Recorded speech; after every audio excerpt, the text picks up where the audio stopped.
hadirkan pada kesempatan ini tentang kemuliaan bulan Dzulhijjah yang Allah Subhanahu wa taala pernah bersumpah dengan bulan Dzulhijjah, khususnya 10 awal Dzulhijjah, wal fajri wa layalin ashr, demi fajar dan demi malam-malam 10. Para ulama mengatakan itu adalah 10 hari awal Dzulhijjah. Wasyafi'i wal watr, wasyafi'i di sini adalah hari genap, maksudnya di sini adalah hari sembelihan korban. Wal watr adalah hari ganjil, adalah tanggal 9, yaitu di hari Arafah. Dan di bulan Dzulhijjah ini Nabi SAW dalam satu hadis yang diriwayatkan dari Sayyidina Abdullah ibn Abbas radhiyallahu taala anhu, beliau berkata, qala Rasulullah sallallahu alaihi wasallam, Rasulullah sallallahu alaihi wasallam bersabda, ma min ayyamin, tidak ada hari-hari, al amalus salih, amal saleh, fiha, di hari-hari tersebut, ahabbu ilallahi, lebih dicintai oleh Allah, min hadhil ayyami, dari hari-hari ini. Para ulama menjelaskan ini adalah hari 10 Dzulhijjah, 10 awal Dzulhijjah.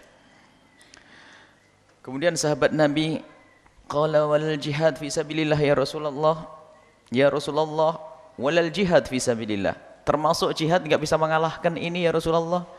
Dijawab oleh Rasulullah, walal jihad fi sabilillah, jihad pun tidak bisa mengalahkan keutamaan 10 awal Dzulhijjah. Tidak bisa mengalahkan 10 awal Dzulhijjah. Illa rajulun, kecuali jika ada seorang laki-laki kharaja bi nafsihi, perang dengan dirinya sendiri, bukan sekedar biayai, wa malihi, dan membawa hartanya, walam yarji bidzalika bi syai', walam yarji min dzalika bi syai', sehingga tidak kembali, sudah dia mati di medan laga, hartanya habis untuk berjihad, maka itu baru menyamai 10 awal Dzulhijjah. Bahkan sebagian ulama mengatakan 10 awal Dzulhijjah lebih bagus daripada 10 akhir Ramadan. Hanya yang mengalahkan lainnya di Ramadan itu ada Lailatul Qadar. Baru nanti menjadi unggul Ramadan karena ada Lailatul Qadar. Begitu utamanya 10 awal Dzulhijjah. Maka hendaknya kita peduli dengan 10 awal Dzulhijjah. Karena amal soleh di sini tidak ditentukan oleh Nabi, semua amal soleh. Dan isyarat juga dari Al-Quran tentang Dzulhijjah ini, wa yadhkuru smallah fi ayyamin ma'lumat, menyebut nama Allah di hari-hari yang tertentu tadi, yaitu 10 awal Dzulhijjah. Maka hendaknya kita di 10 awal Dzulhijjah memperbanyak amal-amal baik. Dimulai dari solat, kita tingkatkan solat sunnah, puasa khususnya. Dan Nabi SAW orang pertama yang menghidupkan 10 awal Dzulhijjah. Jadi mulai tanggal 1, 2, 3, 4, 9 sampai 10 nyembelih korban. Itu adalah 10 awal Dzulhijjah. Dan dikatakan ini adalah hari-hari sangat baik karena semua amal ibadah tersimpulkan di sini. Mulai dari puasa disunnahkan, sholat disunnahkan, sedekah disunnahkan, haji disunnahkan, dan tidak ada di hari lain amalan-amalan seperti amalan yang ada di 10 awal Dzulhijjah. Di bulan yang lain tidak ada hajinya, mungkin ada puasanya, mungkin ada sholatnya, tapi tidak ada hajinya. Tapi kalau di sini ada hajinya, ada sembelihan korban juga tidak ada di hari yang lain. Maka para kekasih Allah salafun saleh kalau sudah masuki 10 awal Dzulhijjah, mereka bergegas meningkatkan tingkat, meningkatkan sedekahnya, karena sangat dicintai oleh Allah Subhanahu wa taala. Bahkan disebutkan juga apa yang kita baca, zikir, macam-macam zikir, termasuk takbir, tahlil, dan tasbih. Seperti disebutkan dalam hadis yang diriwayatkan oleh Imam Ahmad, ma min ayyamin, tidak ada hari-hari, a'dhamu indallah, yang lebih agung di hadapan Allah, wala habbu ilaihi, dan tidak ada hari yang lebih dicintai oleh Allah, fihinna, di hari-hari tersebut, min hadhil ayyam al-ashri, melebihi daripada 10 awal Dzulhijjah. Maka dari itu fa'akthiru fiha, maka berbanyaklah di situ at-takbir, membaca takbir, wat tahlil, membaca tahlil, wat tahmid, dan membaca tahmid. Baca Allahu akbar, Allahu akbar, Allahu akbar, la ilaha illallah, Allahu akbar walillahil hamd. Nah, ini adalah amal-amal yang hendaknya kita lakukan di 10 awal Dzulhijjah. Kemudian ditingkatkan sedekahnya. Cuman harus paham, meningkatkan sedekah itu bagaimana? Bukan menunda sedekah. Kalau hari ini sudah pengen keluarkan 1 juta, jangan gara-gara dengar ini ditunda. Nanti aja. Oh, bukan begitu. Itu salah. Ini gara-gara dengar keutamaan 10 Dzulhijjah, hari ini mau mengeluarkan 100 juta, wah mending nanti saja. Ini adalah orang salah paham. Hari ini lebih bagus daripada nanti. Sebab nanti belum tentu untuk kita. Sama ada sebagian orang menunda amal sedekah, amal kebaikan, menunda di hari Ramadan. Karena di bulan Ramadan dilipat gandakan, sehingga dia di bulan Syaban disuruh sedekah, duitnya sudah ada, bilang ntar aja, oh enggak, di bulan Syaban lebih bagus daripada nunggu di bulan Ramadan. Akan tapi maksudnya adalah di saat kita sudah memasuki bulan Ramadan, hendaknya kita tingkatkan. Seperti halnya di saat kita masuki 10 awal Dzulhijjah, ayo kita tingkatkan. Ibadah macam-macam mulai dari puasa. Akan tapi puasa yang paling dahsyat, yang paling hebat nanti adalah puasa Arafah. Hari yang ke-9. Hari yang ke-9. Puasa Arafah sampai disebutkan dalam hadis riwayat Imam Muslim, ahtasibu 'alallahi ayyukaffira sanata allati qablahu was sanata allati ba'dahu. Aku berharap kepada Allah dengan berpuasa Arafah itu Allah akan mengampuni dosa yang lalu dan dosa yang akan datang. Ini adalah shaghairudz dzunub, dosa-dosa kecil. Kalau dosa gede harus ada tobat khusus, misalnya perzinahan, meninggalkan sholat. Ini harus ada tobat-tobat khusus. Akan tapi ini adalah kemurahan dari Allah Subhanahu wa taala, dengan berpuasa Arafah akan menjadi sebab diampuni dosa-dosa kecil kita. Sebagian ulama mengatakan dosa besar, akan tapi tetap ada syaratnya, penyesalan. Menyesal kalau sudah pernah melakukan dosa gede sekalipun, hendaknya jangan lupa Arafah ini adalah pintu luar biasa untuk masuki pintu tobat. Puasa Arafah. Jadi yang paling utama adalah Arafah dari 9 ini. Jangan sampai tanggal 1, 2, 3, 4, 5, 6, 7, 8 puasa, giliran 9 buka. Bukan begitu.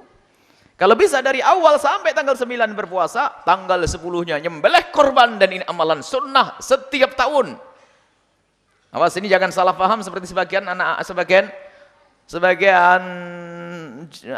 kaum muslimin di kampung-kampung itu mengira kalau nyembelih korban itu seperti haji setahun seumur hidup. Ini adalah salah, dan salah yang sudah kaprah sehingga susah dibenahi, sehingga di kampung-kampung orang itu sedikit sekali yang berkorban karena merasa sudah berkorban tahun yang lalu, 10 tahun yang lalu.